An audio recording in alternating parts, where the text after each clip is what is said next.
graduated, I did a lot of events in Charlotte, North Carolina, where I live. And I was hosting a big event, kind of just like this, but it was kind of funny. I called my networking group the Charlotte Success Network. And I was doing events all over Charlotte, just like this, not just like this, but, you know, my version before this.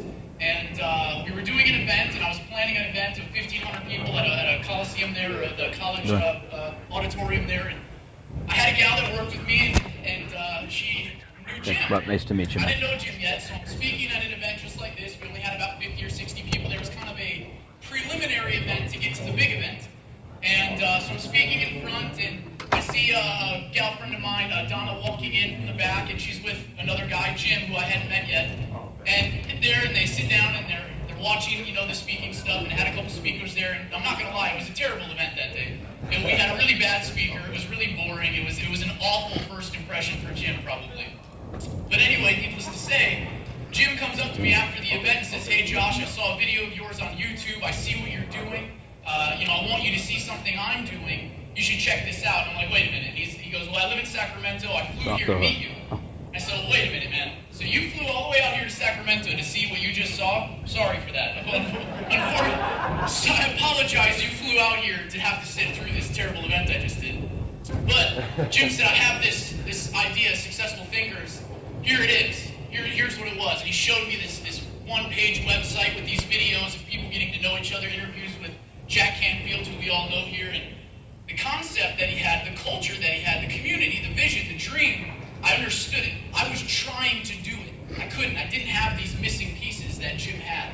And so I saw the vision right away. I'm a big networker. I built all of my businesses from meetup.coms, from the chambers, from the BNIs. That's how I've always built my businesses. But there was always something missing. There was always something that just wasn't there, that I didn't have, that I was looking for. And that was probably why my event was so awful that day, because I was missing a few things. But Jim said, "Here it is. Do you want to be a part of this? Do you want to help me with this?" Well, weeks later, I got about 100 people together in Raleigh, North Carolina, and I said, "Jim, get out here." It was the first event ever. It was basically an experiment, and we sat in front of, it was crazy. We do stuff at local restaurants. Mine was at a bar.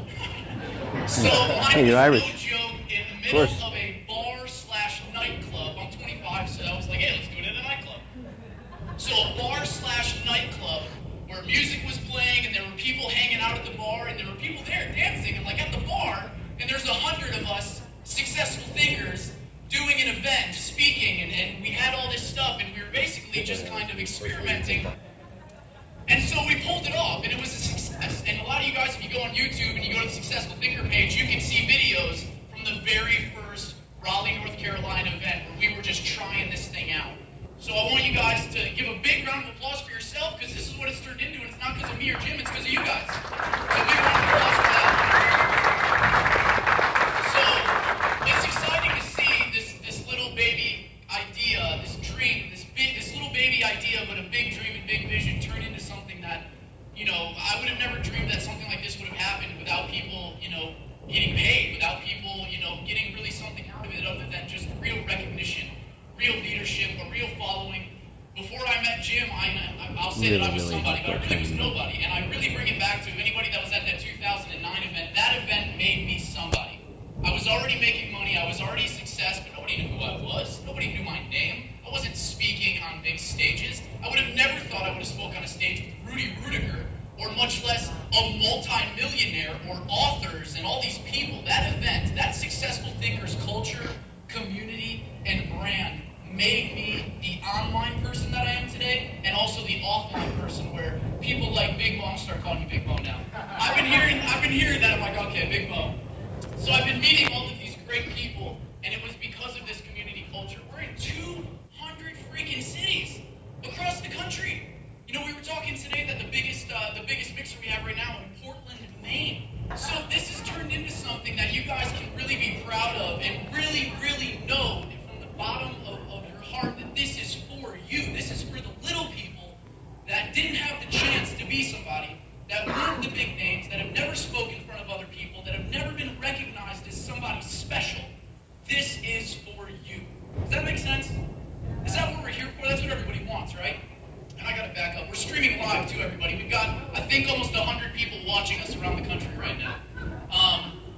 I want you guys to know that's what this is. That's why I got involved with it. That's why I'm here.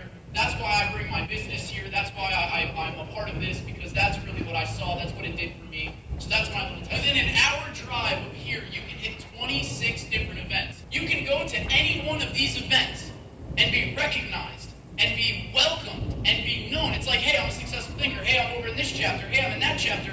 You're instantly welcomed, aren't you? You're instantly a part of the family. You're embraced. You're encouraged. You're empowered by other people because of the culture.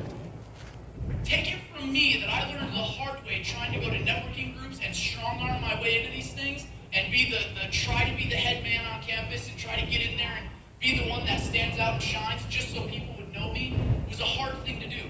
This makes it so much easier. So for all of you, the real power here, just in this town, in the city, is you can go to 26 locations and meet new people and get new business. Why on earth would you do anything else? Why on earth would you pay for it? Why would you try anything else? Why would you go anywhere else? By all means, do what you got to do. But when you have that kind of facility,